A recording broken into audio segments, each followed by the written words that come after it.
Ha llegado el momento de escuchar la palabra de Dios. Un potente mensaje extraído de las Sagradas Escrituras. En la voz del pastor Carlos Hoyos.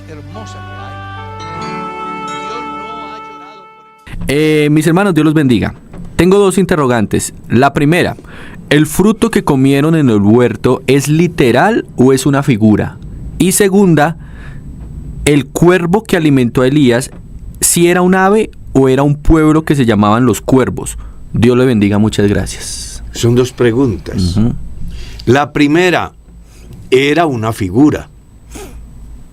No era un fruto tangible. ¿Usted no ha escuchado decir por ahí, uy, usted se comió ese cuento? ¿Se ha escuchado? Sí, señor, claro. O sea, le dicen a uno algo fabuloso y uno hasta lo cree. Sí. Entonces le dice el otro, oiga, ¿y usted se comió ese cuento? Bueno, más o menos es lo que en sí representa el mensaje de Satanás a la mujer. Y ella se comió el cuento. Pensó de que sería igual a Dios. Y eso los llevó a la desobediencia y en consecuencia vino el pecado y por el pecado la muerte, y así la muerte pasó a todos los hombres. Amén.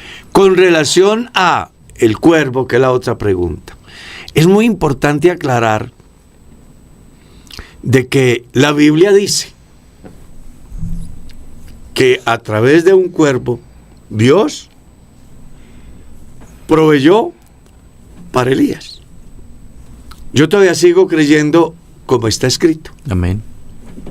Ya las conjeturas de que si era una tribu o yo qué sé, son cosas que se le deja a la gente, pero realmente así está escrito y eso es lo que yo creo. Amén. O sea, para mí, desde el punto de partida bíblico, era un ave. Amén. Sí, señor. Sigamos. Muy bien. Pastor, aquí tenemos a un oyente de hace mucho tiempo que nos hace una pregunta. ¿El recibir el Espíritu Santo es por fe o lo sentimos en nuestra vida? Y él hace una aclaración muy importante. Dice que él lo pregunta porque él no ha hablado en lenguas y la necesidad que él tiene es poder recibir el Espíritu Santo. Bueno, vale la pena la pregunta y pues yo quiero decirle al hermano que tiene la inquietud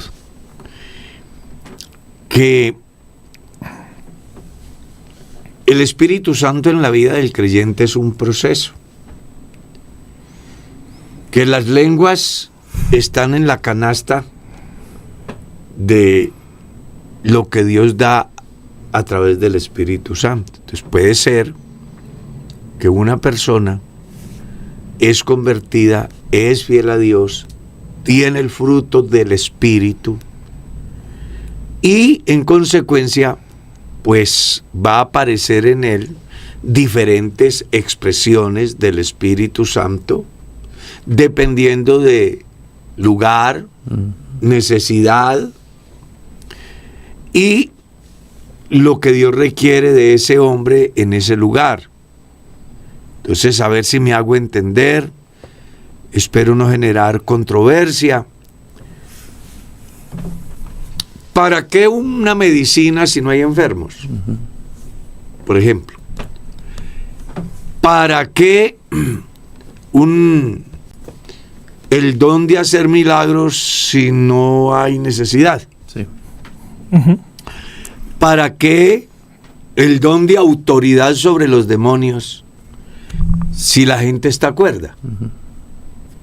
O sea, con esto lo que quiero decir es que los dones de Dios dados por el Espíritu Santo van a funcionar en el lugar y según la necesidad. Amén. Y no son dados para exhibición,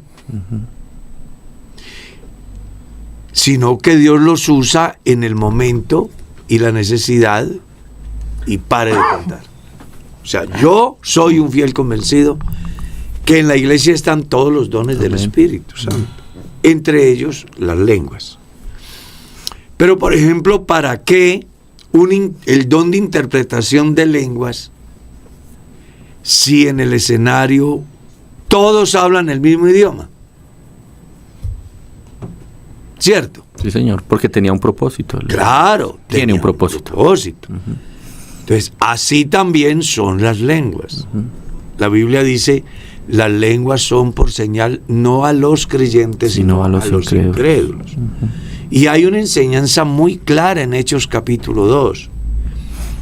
Había una multitud que había venido de todas las naciones bajo el cielo. Eso equivale a que hablaban diferentes idiomas. Claro.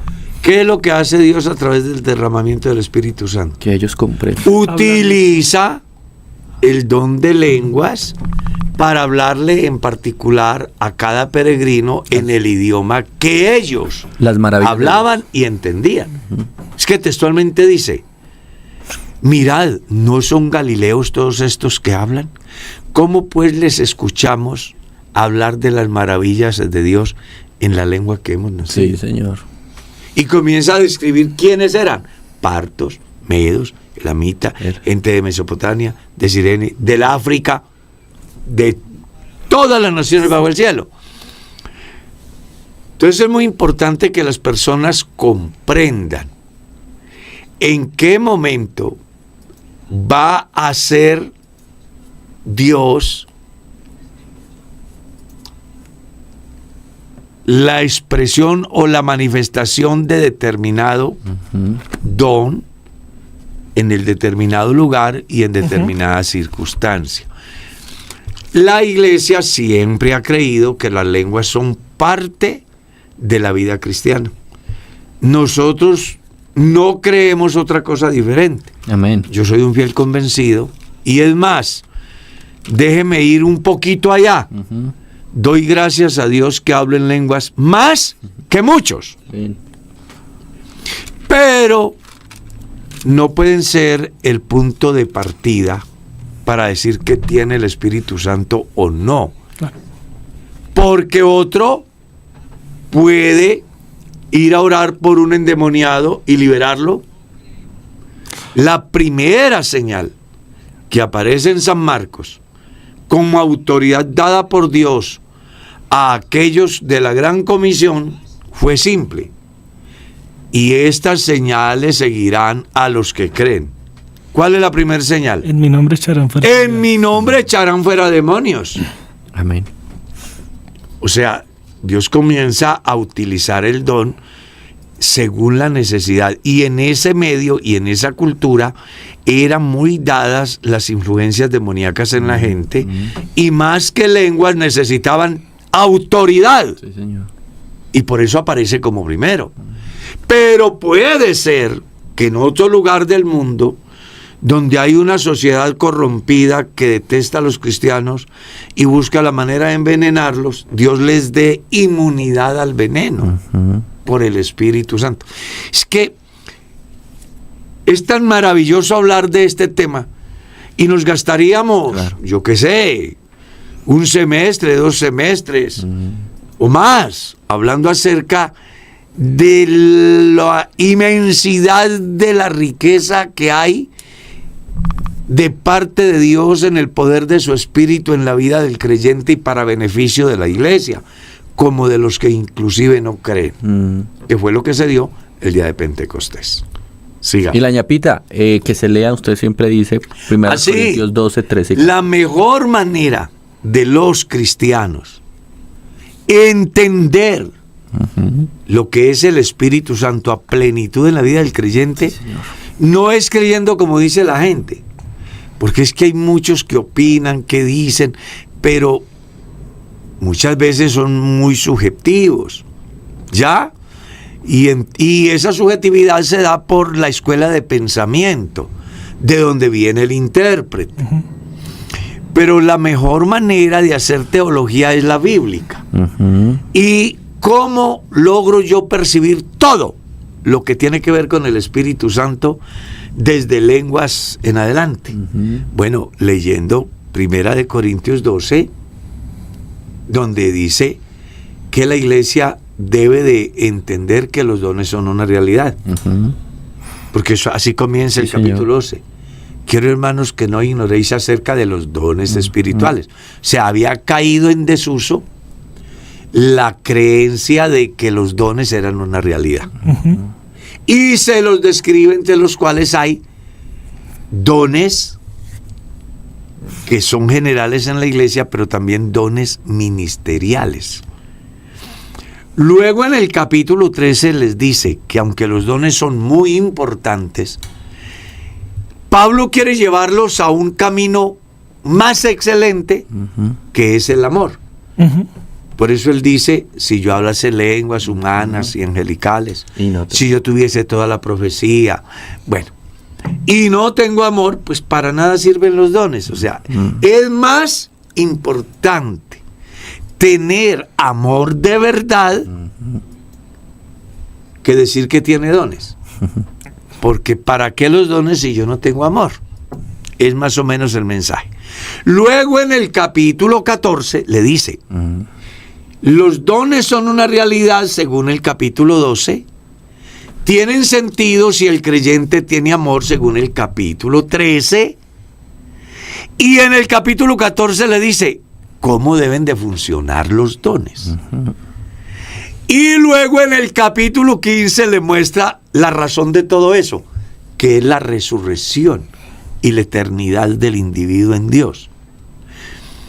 O sea, si tú lees capítulo 12, capítulo 13 y capítulo 14 y capítulo 15, entenderás en ese paquete el verdadero sentido del Espíritu Santo en la vida creyente. Amén. Lo que pasa es que nosotros somos niños y es desafortunado que inclusive nosotros como pastores tomemos, perdonen la palabra, migajas, cuando en Dios hay una riqueza impresionante.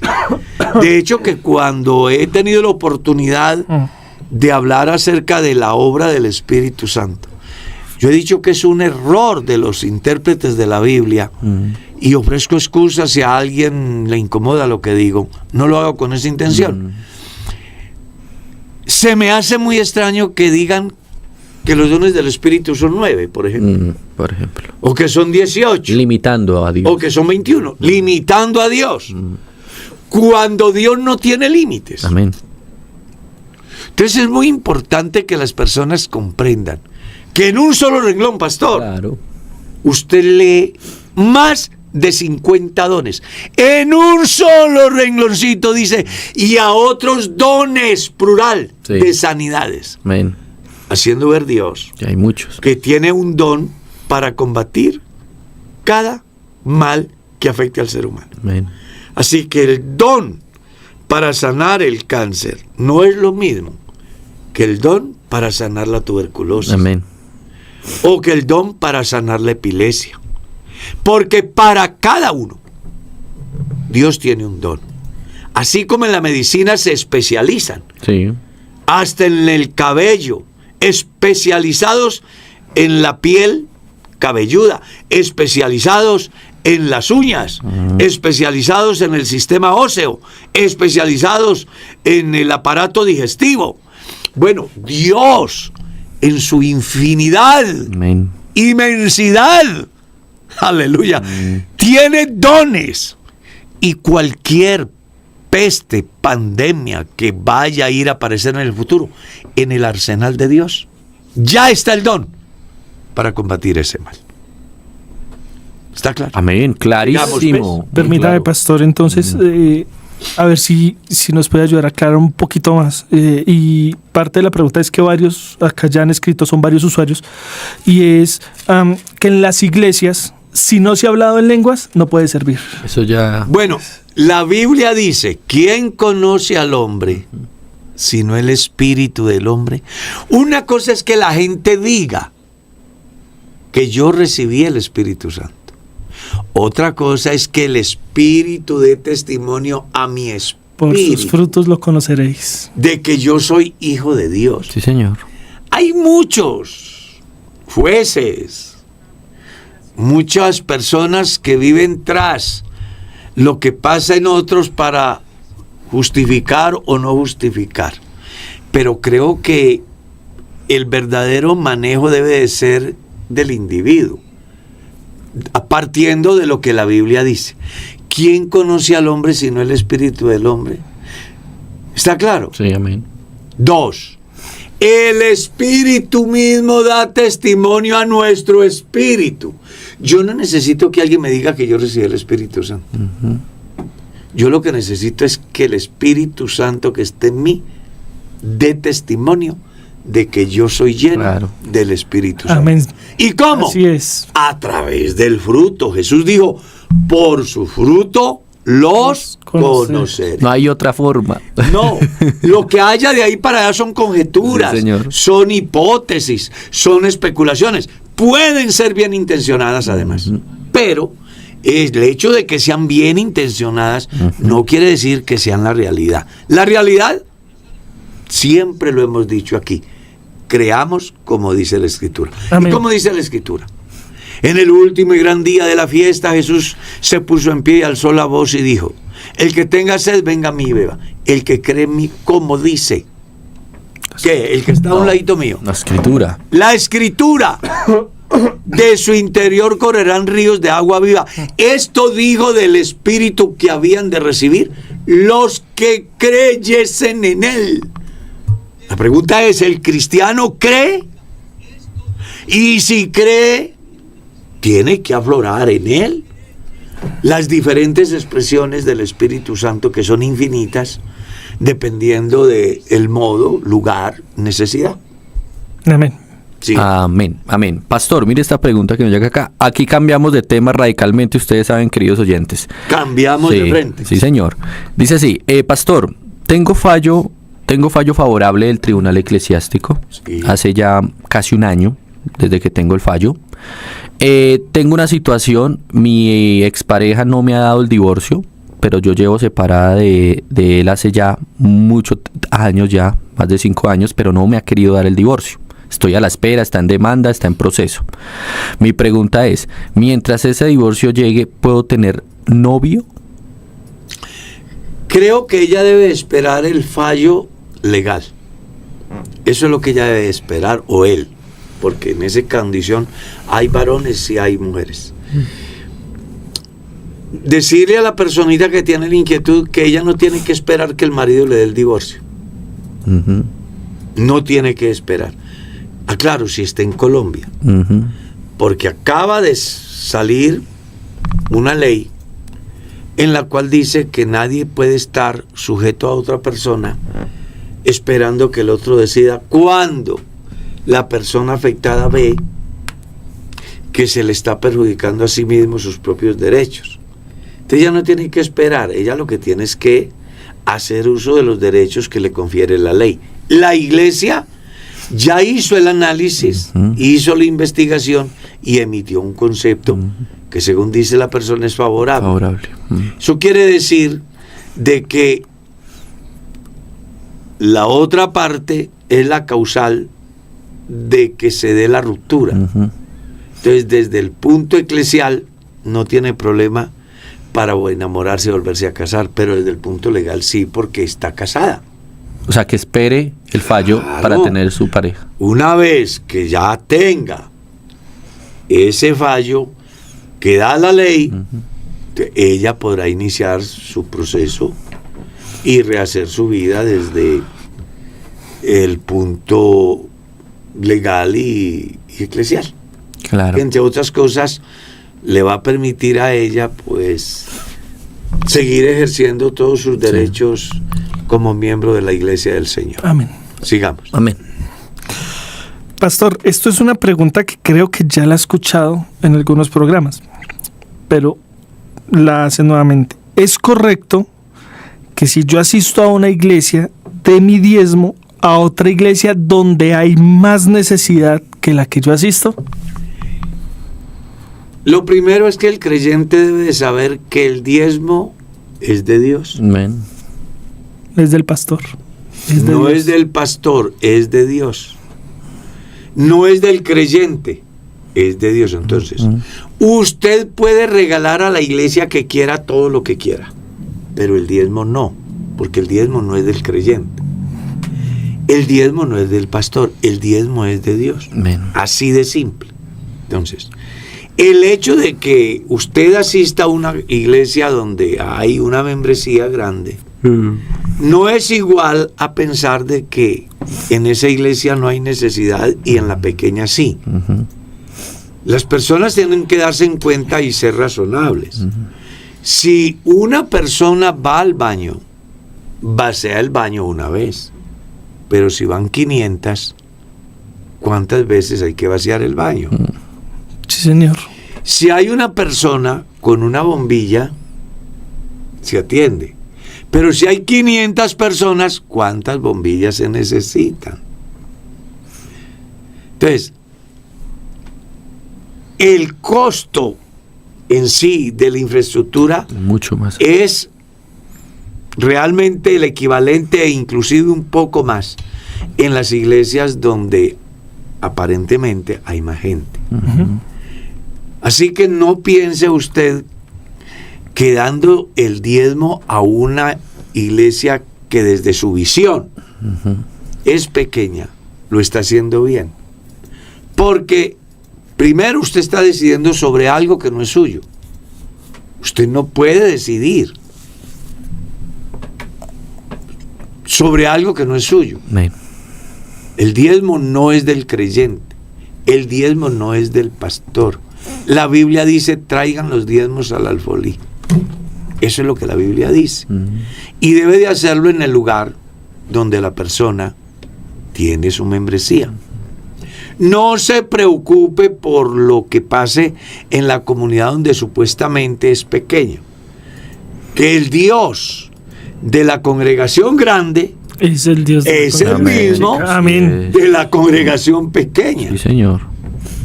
¿Y será que Dios deja desamparada a esa pequeña comunidad? No, señor. No sé. ¿Acaso yo no fui pastor en congregaciones tan pequeñas como tener 3 personitas en el culto? Y Dios no nos desamparó. Amén, amén. Y en ese tiempo, a diferencia de hoy, no había nivelación. En ese tiempo, a diferencia de hoy, no nos ayudaban para pagar arriendo. Yo pagaba de mi bolsillo el local donde predicaba y la casa donde vivía y los servicios de ambos.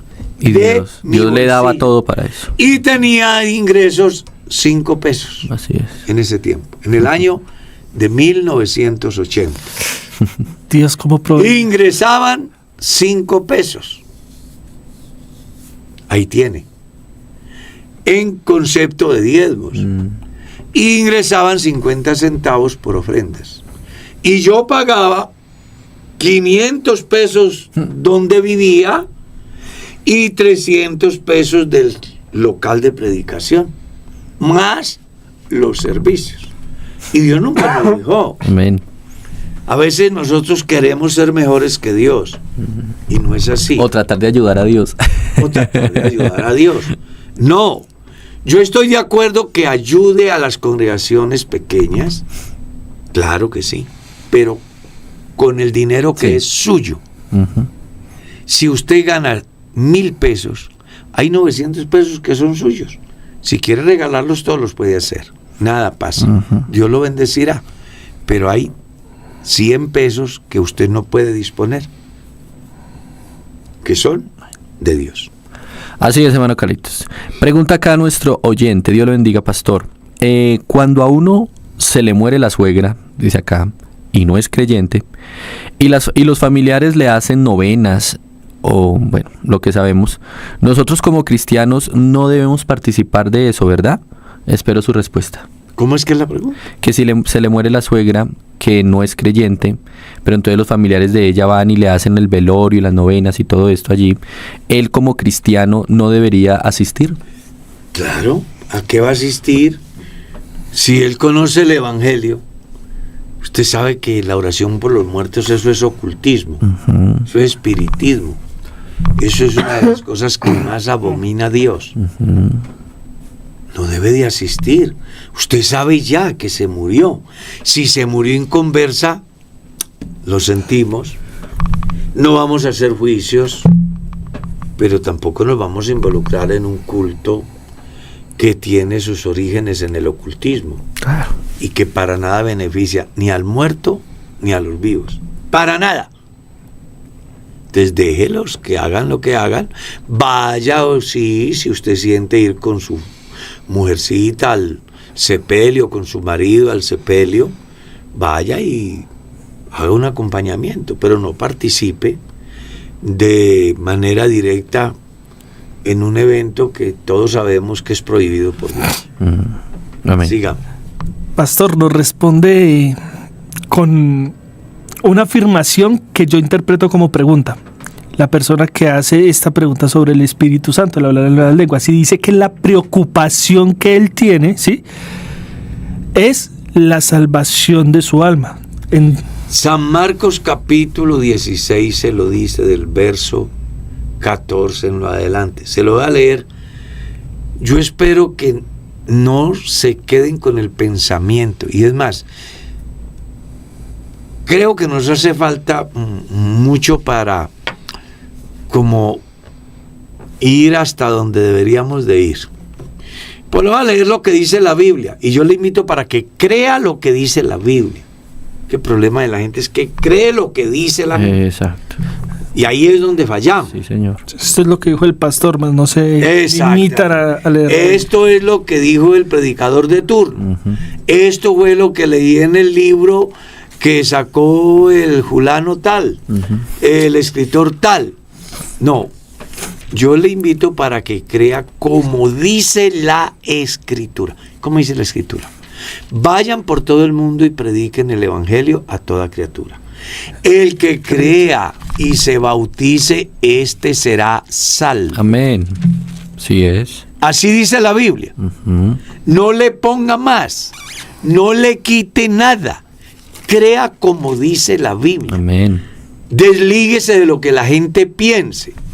Crea como dice la Escritura. No se habla en lenguas para ser salvo. Se habla en lenguas porque es salvo. Es salvo.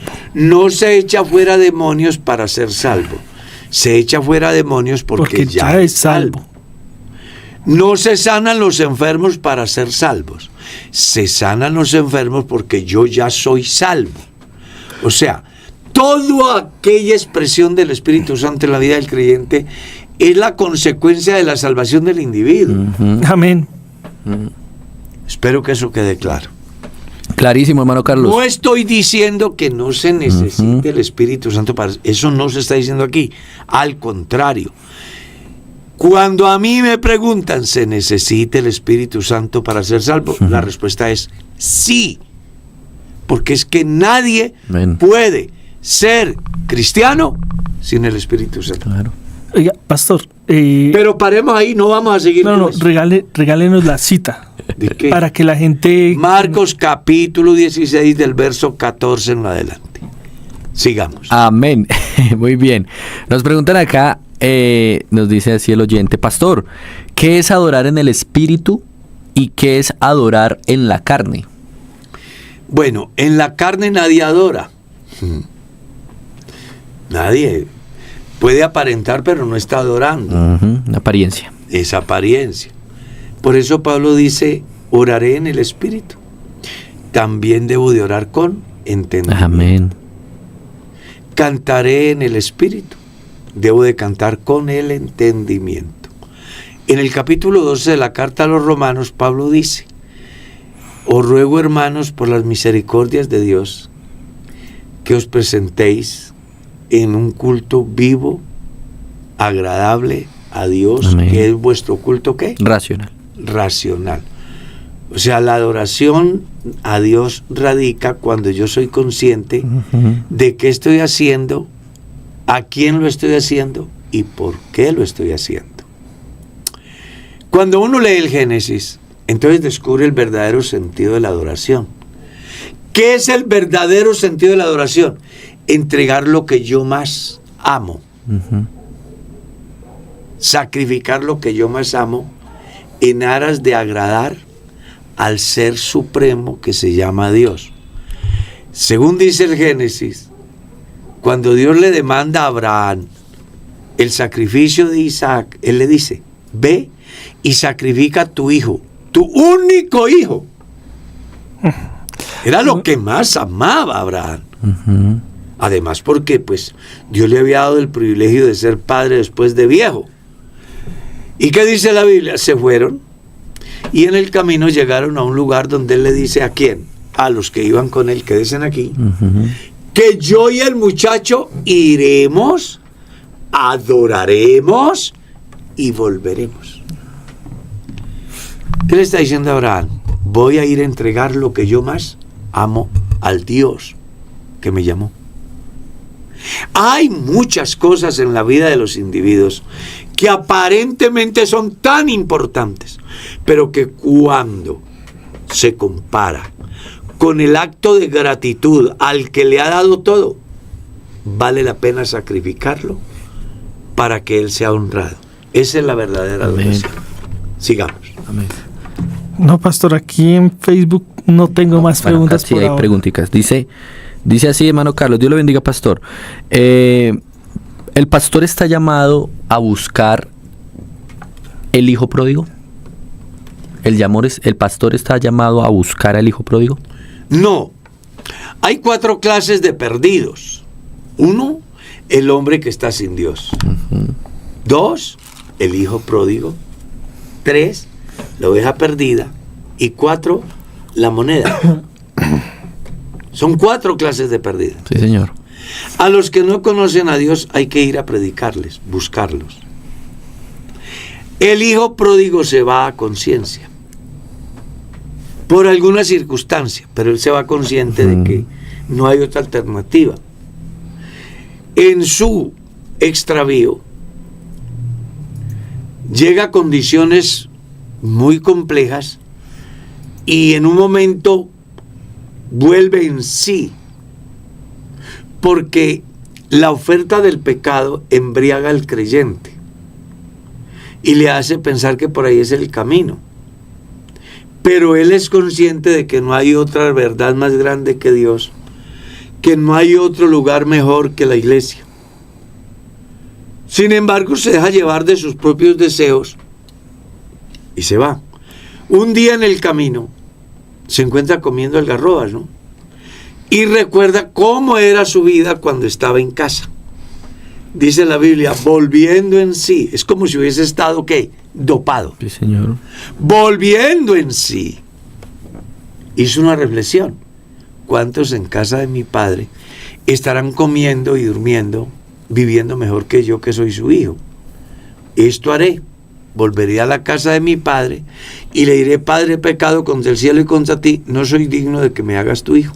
Hazme como uno de tus jornaleros. Al hijo pródigo nadie lo buscó. Él volvió en sí y regresó y el padre lo estaba esperando. Ese es el segundo. El tercero, la oveja perdida. La Biblia dice, mi pueblo pereció por falta de conocimiento. Entonces la oveja perdida es el creyente que por falta de conocimiento se aleja. Ejemplos simples. Vio alguna actitud dentro de la comunidad que desde su visión está mal y entonces dice, pues ¿para qué vengo aquí? Si esto es lo mismo que allá. Entonces no vuelve.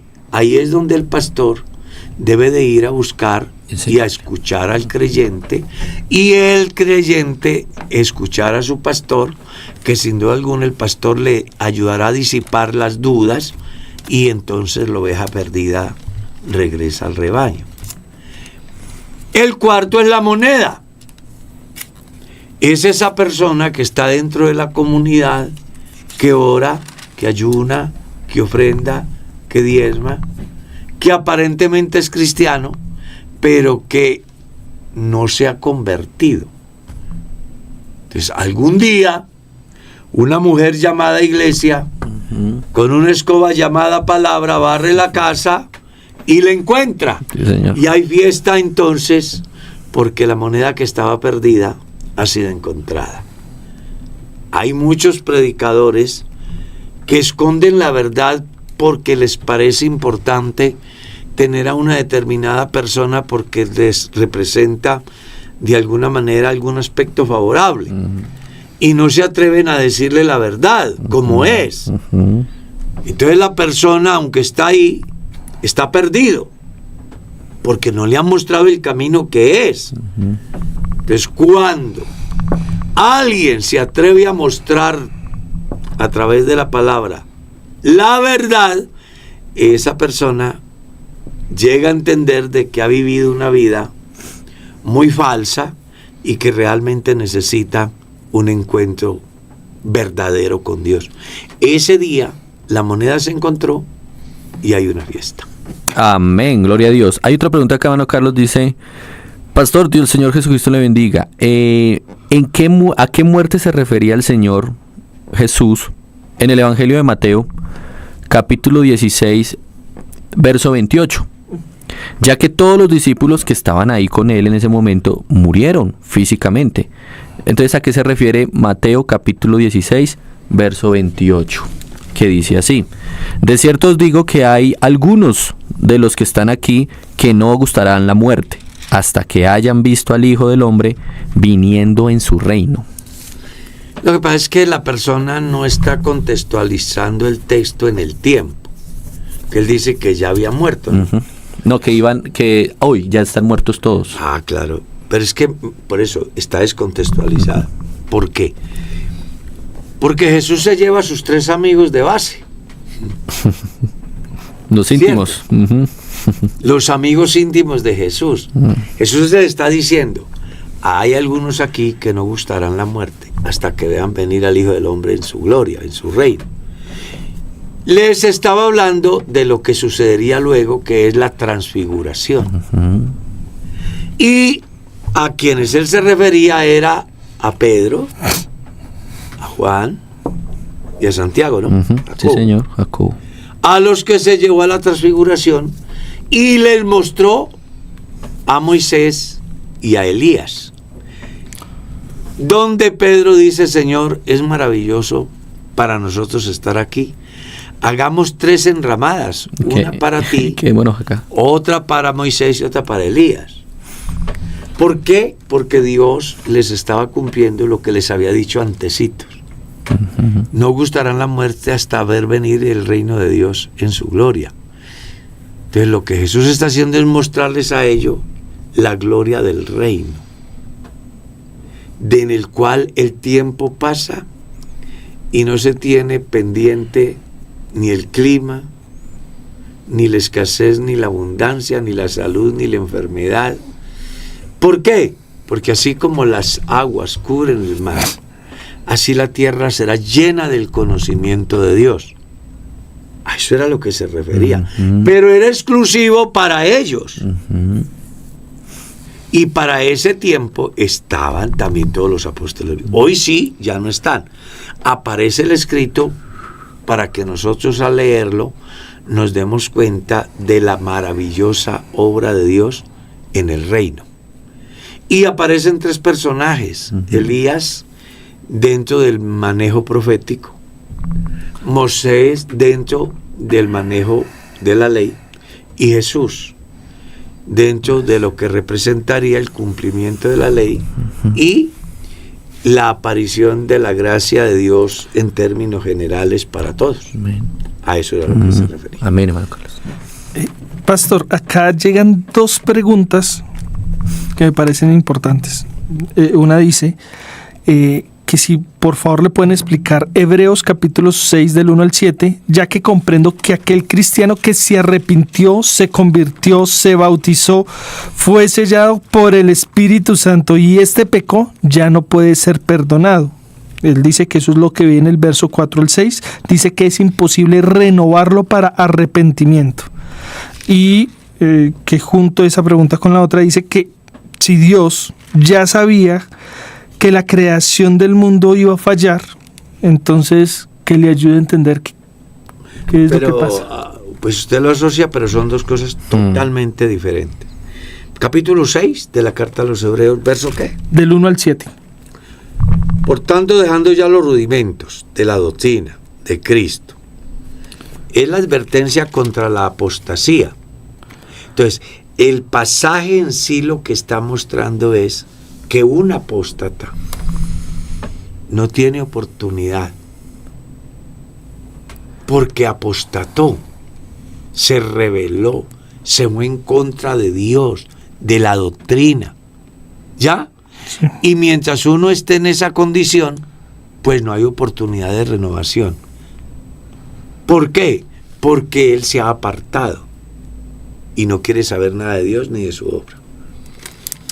Ezequiel capítulo 18, una enseñanza. Si el justo se apartare de la justicia e hiciere todas las obras de impiedad, todo lo bueno que hizo no le será tenido en cuenta. Por la condición en que vive, por ella morirá. Pero ojo, si este, del cual menciona aquí la carta, un día en el camino hiciera un alto y dijera, venga, me equivoqué y pervertí lo recto y no me ha aprovechado, Dios redimirá el alma del tal para que no vaya a parar con los que van a los sepulcros. Lo que pasa es que en este pasaje hay una cantidad de cosas que podemos, pues, como ampliar para que la gente tenga un panorama más amplio de lo que en sí representa. Sí, amén. ¿Ya? Esto es el equivalente a otro pasaje que aparece en el capítulo 10 de la carta a los Hebreos, del verso 26 en lo adelante. Porque si pecaremos voluntariamente después de haber tenido el conocimiento de la verdad, ya no quedan más sacrificios por nuestros pecados, sino una horrenda expectación de juicio y del dolor que ha de consumir a los incrédulos. Y coloco un ejemplo. Si el que viola la ley de Moisés da ante 2 o 3 testigos debe de morir, ¿cuánto más pensáis vosotros que merece aquel que pisotea al Hijo de Dios, tiene por inmunda la sangre del pacto y hace afrenta al Espíritu de gracia? Entonces, observe, el problema es que cuando una persona apostata de la fe y persiste en eso, pues no tiene la mínima posibilidad de ser restaurado, no porque Dios no quiera, sino porque Él no le da el espacio a Dios para que Él haga la obra. Acerca de esa misma temática, Juan escribe en su carta y dice, hay pecado de muerte por el cual digo yo que no vale la pena orar. ¿Cómo ese? ¿Cómo cuál pecado? Ese. De pisotear al Hijo de Dios, de tener por inmunda la sangre del pacto y de hacer afrenta al Espíritu Santo. Ya es cuestión que la persona, como dice hermano Carlos, en el camino se encuentre y llegue no a un vale la pena orar por alguien que no quiera seguir a Dios. Exacto. Sí. Una persona que persiste en lo malo, pues no tiene... Hablando mal del evangelio después de haberlo conocido. Claro. Y hay gente que se ha muerto así. Claro. Pero también conozco gente que en un momento de pasión no supo manejar sus emociones. Perdió el rumbo. Sin embargo, como las emociones son circunstanciales, un día cualquiera reflexiona. Mire el caso de apostasía de Pedro. Ah, sí. Pedro se comportó como un apóstata. Claro. No sé quién es él. Claro, habló terrible. Habló fuerte. Pero luego él se le cambia la emoción del momento y toma una decisión y dice, hombre, la embarré. Claro. Se cumple lo que dice Job. El hombre que dijere, pequé y pervertí lo recto y no me ha aprovechado, Dios redimir el alma de él. Vea, yo quiero decirle a los que están ahí escuchando que el Dios que nosotros tenemos es supremamente bueno. Sí, amén, sí, Señor. Infinitamente misericordioso. Amén. El hombre que se pierda hoy es porque quiera, no porque no tenga la oportunidad. Así es. Y ahí encadeno con la otra que está ahí. Sí. Que está diciendo que si Dios sabía quiénes se iban a perder, ¿cierto? Sí.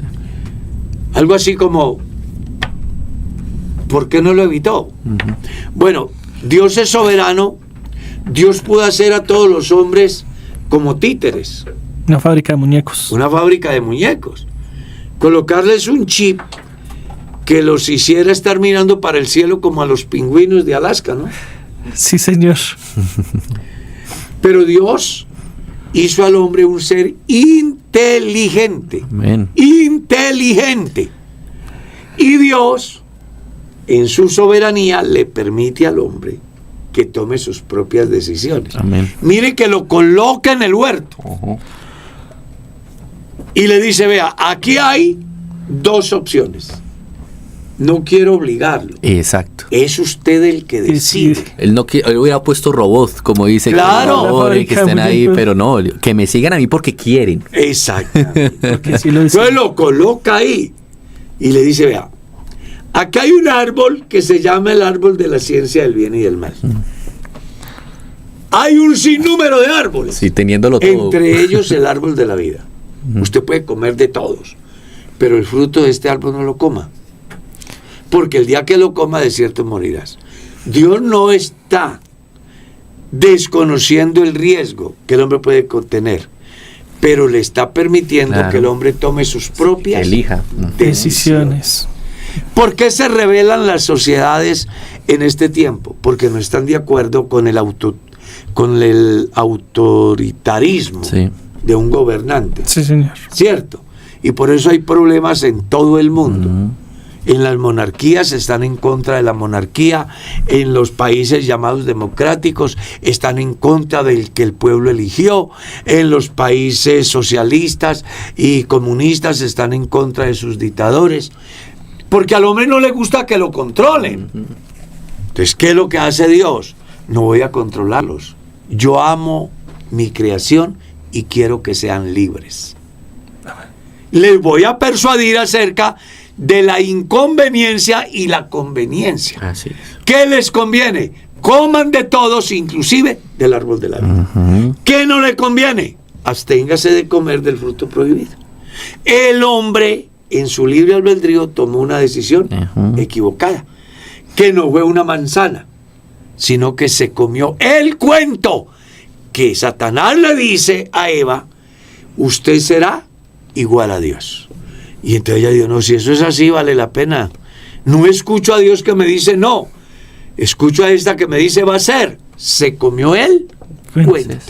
Y entonces ahí tenemos el problema hasta el día de hoy. Dios persuade. Eso está en vigencia. Exacto. Él sigue diciendo, pongo delante de ti la vida y la muerte, la bendición y la maldición.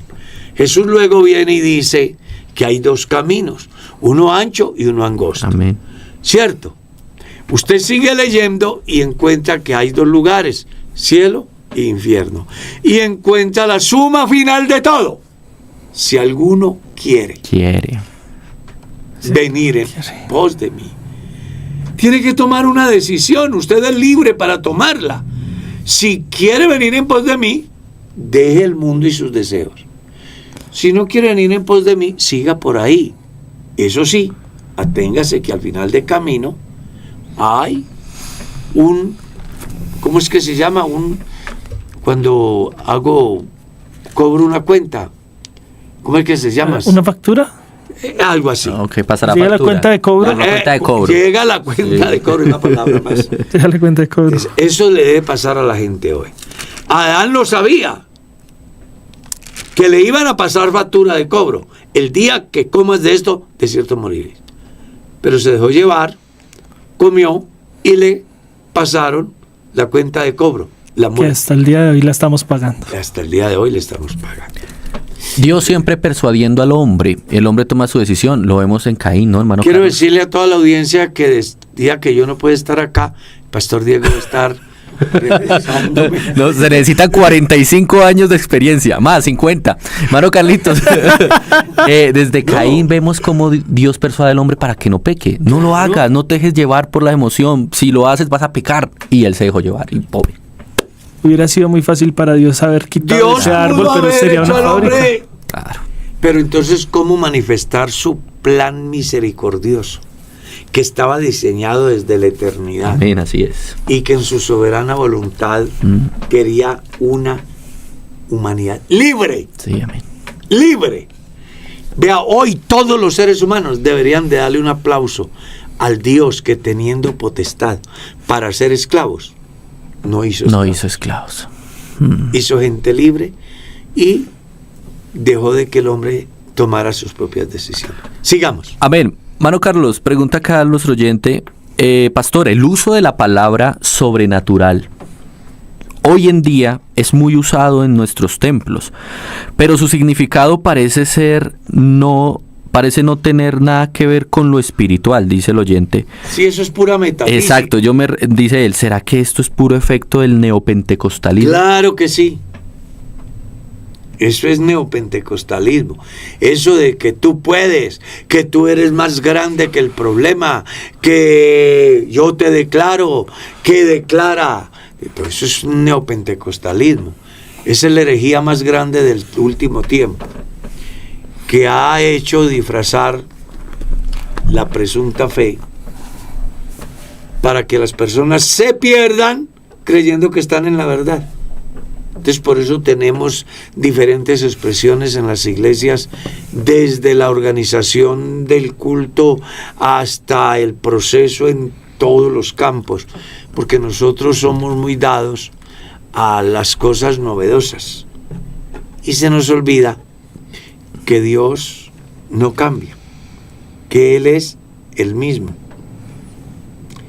que su palabra no cambia, que su iglesia no cambia. Amén. Que aunque estemos en el siglo XXI, lleno de tanta parla, los cristianos debemos de vivir con los principios del siglo I. Amén. Tiempo se fue, mano Carlitos. Se nos vuelve. Pero el miércoles estamos aquí. Si el Señor Jesús no ha abandonado este vehículo. Amén. Amén. Hay vida en el hombre en tanto que el Espíritu de Dios está en él, pero si Dios le abandona, el hombre deja de ser. Amén. ¿Qué dice la Biblia? Sí, señor. Sí, señor. Y no es que sea fatalista, es que esa es la realidad bíblica. La ausencia de esas realidades bíblicas es la que hace que los seres humanos vivan como vivimos, desordenados, pensando cualquier cosa, menos la verdadera realidad que a todos nos espera. Nos vamos, pastor. Sí, señor. Nos vamos. El tiempo ha pasado. Muchos saludos.